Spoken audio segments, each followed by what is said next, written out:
getting behind that little thing is, I think, maybe the thing that I will do in my life that people will respect me the most for. They were like, who's Joe Thomas? So he's the guy who got behind that little thing. And they go, yeah. I'm Joe Thomas, and I was in Series 8, and this is my ultimate Taskmaster episode.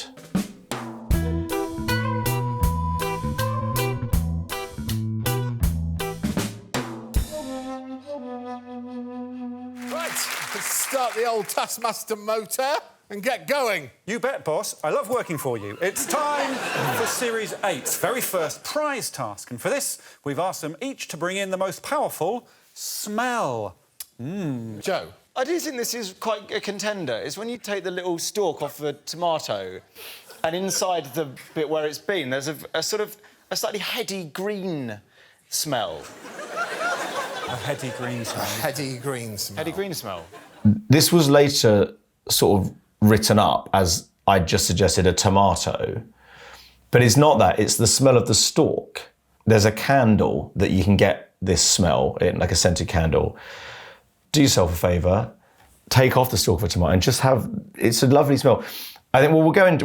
What's powerful about it? Well, the other one was a fart. You saw his face, it ruined his life. And I don't mind whiffing this one myself.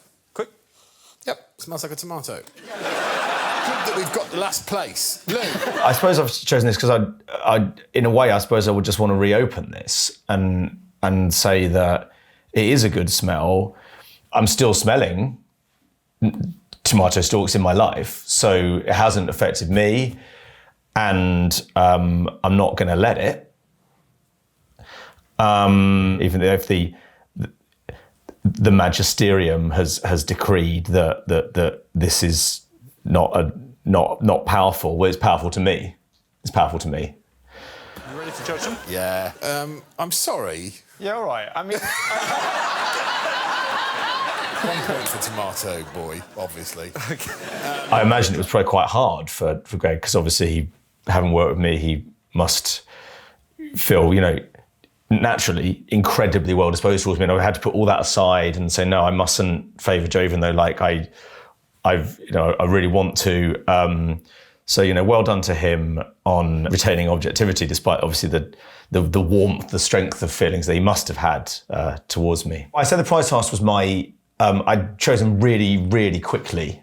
It wasn't a great side, and some of the other contestants had thought about it and even sort of prepared things.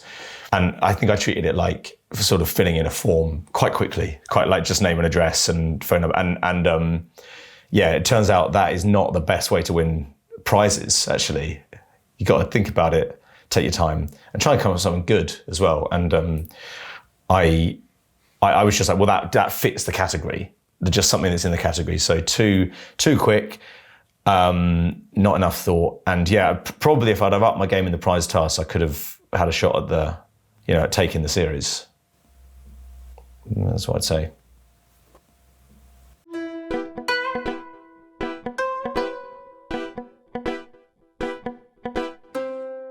Get as close as you can to Alex without him noticing you.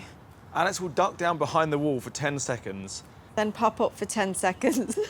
Then duck down for 10 seconds. And so on, until he notices you. The task starts when Alex first ducks down behind the wall in 1 minute from now. It's absolutely mad. This is the one that I did best in. This is something that I basically reminded me of just the sort of games that I would have played when I was a kid, where you have to kind of get back to a kind of base. And I would say that this was maybe one of the only real occasions on the show where I felt like I understood what was going on and that I knew what I was supposed to do. It was a simple instruction: don't be seen, get back. So I was good at this, and this is one that if people have remembered me from the show, they've often remembered this task. So I could see him up. There he is, up.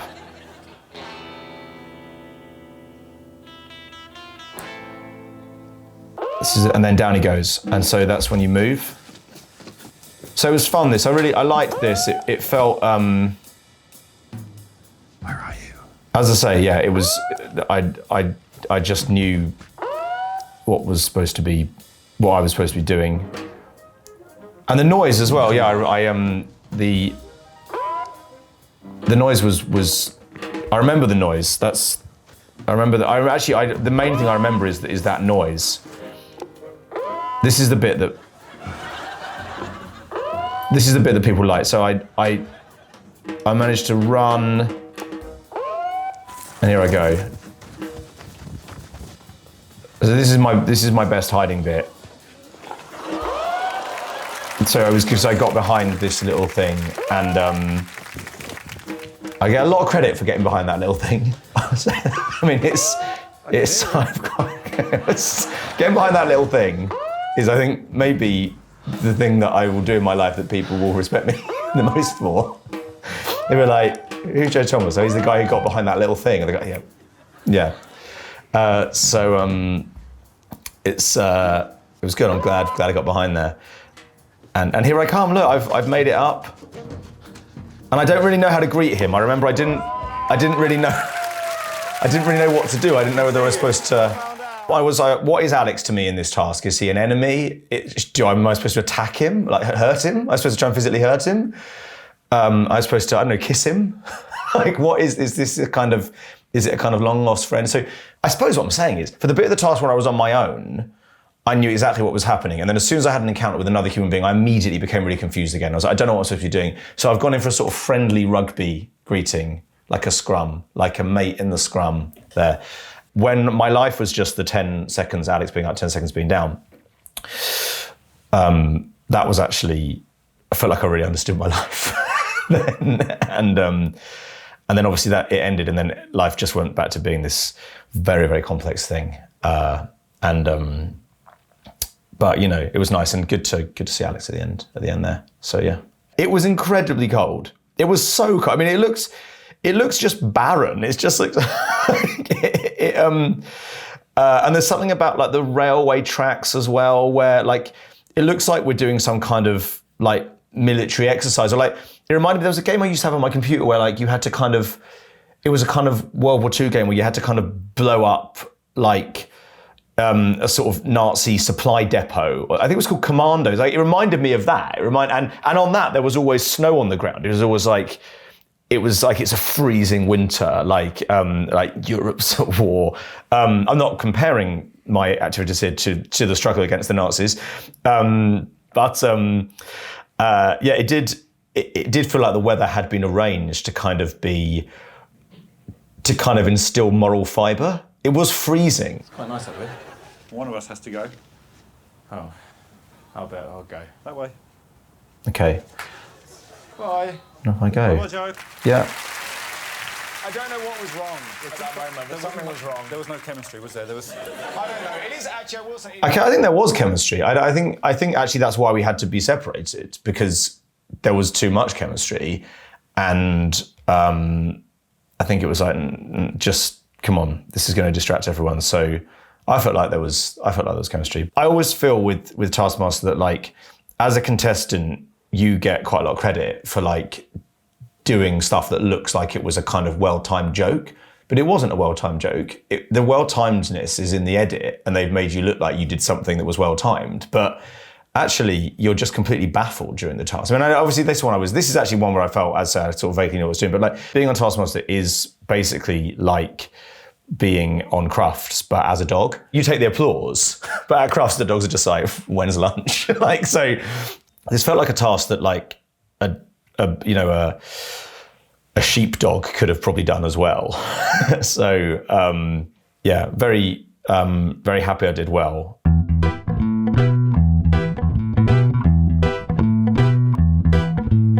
Work out what Alex Horne is wearing next door. Both you and Alex must stay in your seats at all times. Alex Horne may only communicate with Alex Horne's horn. You have a maximum of 15 minutes. Fastest wins. Your time starts now. You can blow your horn to say you can hear me. The last one was an example of me doing really well. This is an example of me doing really, really badly. In what's actually quite an easy task, it's really a very simple, I mean, look, let's be clear. We're in a train and he's in a costume, but this is just like a really simple guessing game. What I'm going to ask is, if the answer is yes, can you toot once? And if the answer is no, can you toot twice? Can you toot once to show you've understood that? I was quite pleased with this. I thought I'd be the only one who thought of this. Everyone thought of it immediately. I was like, God, I'm like a sort of coder. I'm like, do you know what I mean? Like, I'm like one of those, a hacker. Are you wearing a pair of underpants? Are you wearing some sort of all-in-one costume or outfit? Now, what happened here is that there was a whole category of animals I just forgot roam the earth. And the reason is they don't roam the earth. They fly around the earth. They're birds. Ambiguous. Okay. Oh, man. Is it a mascot costume? So yeah, I remember that 3. So mascot costume. I suppose what Alex meant by that is it would be a very good mascot costume, but I can't remember. We got into 3. I mean, to do 3 is, I had said what the system was, so to do 3, yes and no, I suppose. 3 is yes and no. Is it a furry animal? I'm not that happy with my question. Is it a furry animal? Is it a warm-blooded animal? That's a bit better. Some sort of big cat. Dog? That's where it went wrong. I think warm-blooded, you don't think of birds as, well, mate, I tell you, you might do. Do you? Think of birds as warm-blooded, do you? I suppose also Jurassic Park has something to answer for here because they're the ones who were like, oh, they're basically dinosaurs. Are they dinosaurs? Of course they're fucking not. Birds, not dinosaurs. They're not dinosaurs. Is it a usual pet?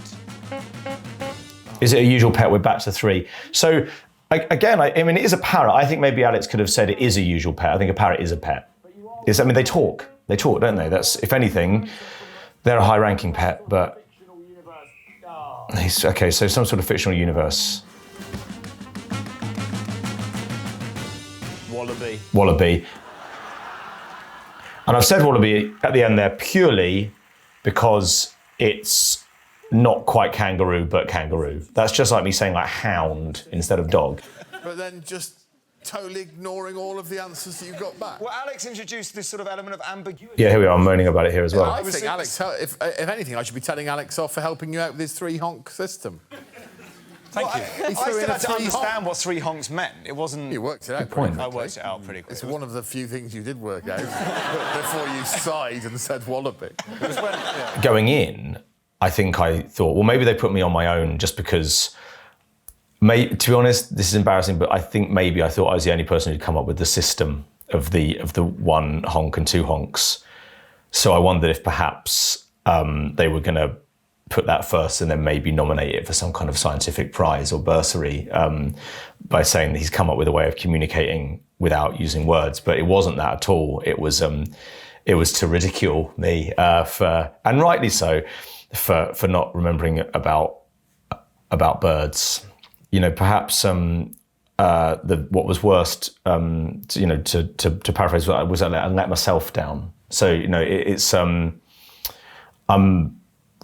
I always think that I'm someone who's got a good knowledge of what kind of creatures are out there. And if I'd say, you know, if there's one thing that I'd say, are many things, but if nothing else, I know what creatures are out there. And, you know, I'd have a bit of a look in the mirror after this and say, you don't.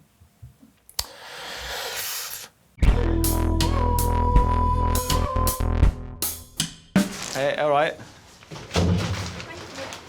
Here it is. Hello, Sean. Hello, Joe. You're right. Design the most iconic album cover. Oh, I like that. Best album cover, album title, and band's name wins. Your album cover photo will be taken in 30 minutes. Your time starts now.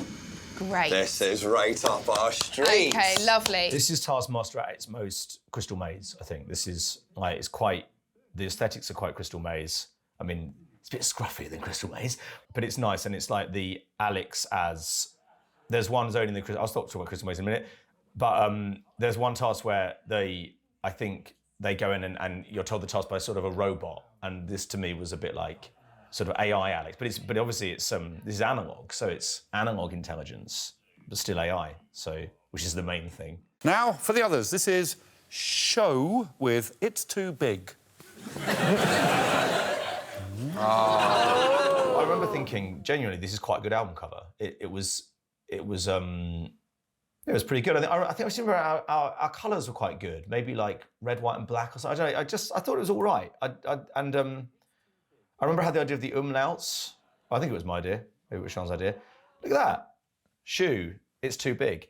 I can't really remember where we got all that stuff from. Like I'm wearing a tie and like red braces. Like where was all this stuff? Like I wasn't wearing it on the day.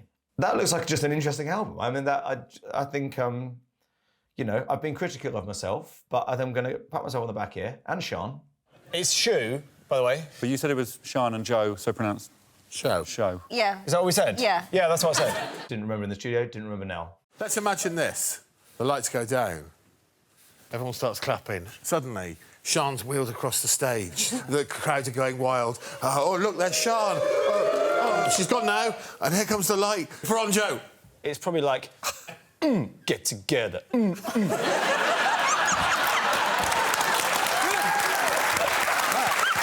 was kind of like, it's a Berlin dungeon, isn't it, basically? It's like really, really heavy. It's 4 a.m. You don't really know. Maybe it's even light outside. It's one of those nightclubs where you go past on a Sunday morning to get breakfast and there are people coming out to smoke and you're like, they have no idea what time it is. And that's where Show are. I mean, look, it's clearly gothy. One member's dead. Get together. Get together. But it's too big. Maybe that's the one of all of them where I think, me and Sean did actually bring something to the table. Hiya. Oh, sorry. Why interrupting? Oh, hello. Hello, hi. Hi. All right. Hi. Oh, you've got a cup of tea. Yeah. I have. How you doing? All right, thanks. Yeah, I'm all right. Yeah. Not too bad. We did have an awkward meeting, but after that, we actually then did do quite well in a task. Up, down, left, right.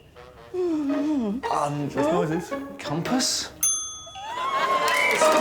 There was lots of good moments. I remember there was a task also where I think, big fan of Sean, but I think she did cheat in the task.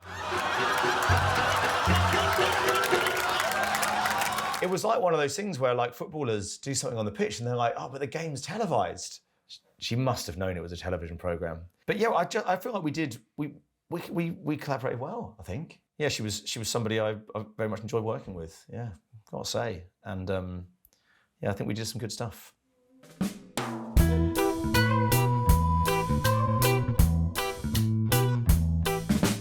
I may not like this because there was a parade in it, and I've hardly ever hear the word parade. Recreate the scene in the box. You will parade past it once and must... And I like this because I was like, you'll have 90 seconds once the parade is finished. And parade's such an unusual word that even though it had just been said, I was like, what parade? And I think everyone at that point was thinking, what parade? Parade music. Yes, please. Yeah, there's the parade. It's good. And I think actually, Alex Horne, he's a good person to lead a parade. He looks like if parades didn't exist, you'd have to invent them so that Alex could lead them. He's good at it. He led it at quite a pace. You have 200 seconds starting now. And Oh, and then we're away. So this was it was a funny little scene with like fruit and snooker. There we are. I'm pretty stressed out here, as you can see. I'm back at school in my head here, to be honest. Back at school, making, and there's something quite sort of Blue Peter about this task as well. So what we've got different. You know me. I remember sort of just scrunching something together. We didn't have very long. I think it was 90 seconds. I could have listened here, didn't. And here we go. And I have to say, the standard of inches from my other competitors in this was very, very low. Like really, really low. The parade might as well not have happened. And actually, those are not words I use lightly. So they were trying to replicate that scene, Greg. This is what they did. I think it's worth looking at Joe first. Okay, see, mine isn't that good, but my goodness, I tried. And I feel like maybe by this point, there were some competitors who weren't even trying anymore. And I think that, you know, if anything, you've got to try. That's all the fans want, is when you put on that shirt, 110%, please. So it's 110%, and it was a good example of me, you know, prevailing. So actually that's... Oh my God. 3 balls in the correct position. I mean, it's not an unpleasant picture to look at, is it? I think he's just said the balls are in the correct position. I don't think that's true. I don't think we can see they're not. That looks like a poo under some traffic lights to me. That one, Lou seems to have copied herself. Like, you're supposed to copy what's there, but Lou's done...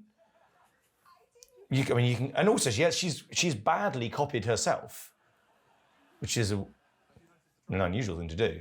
OK. We're going to give 5 points to Joe. I think that's a good example of me taking it really, really seriously when other people were just treating it in a light-hearted way as a bit of fun for the telly.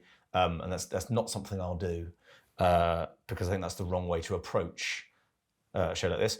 I did enjoy the task in the studio. I think having the audience there, you know, cheering you on is, you know, that gets under my skin a little bit. And that definitely makes a difference. It's also just that little bit of excitement of like, you're going to be given something now, you don't know what it is yet, and that's good, and you know it's going to be set up, and that little frisson of excitement of like, oh, I wonder what they've got in store, and that's that. I think I don't know what my overall points total was, but I feel like I've also achieved a kind of parity with where I think I came third, so that was important to me as well, because to me the ultimate episode should be, you should come where you came in the series. Why not introduce that rule? Might as well. So that was my ultimate episode. You can watch all of Taskmaster on channel4.com and YouTube. And that is lovely. And that's just... See, that's really nice. I don't know how you can... That is just a really nice smell. And I think it is overlooked. Is it in a candle? Yes, they put it in a fucking candle. Get together, get together, get together, get together, get together, get together, get together, get together, get together, get together, get together, get together.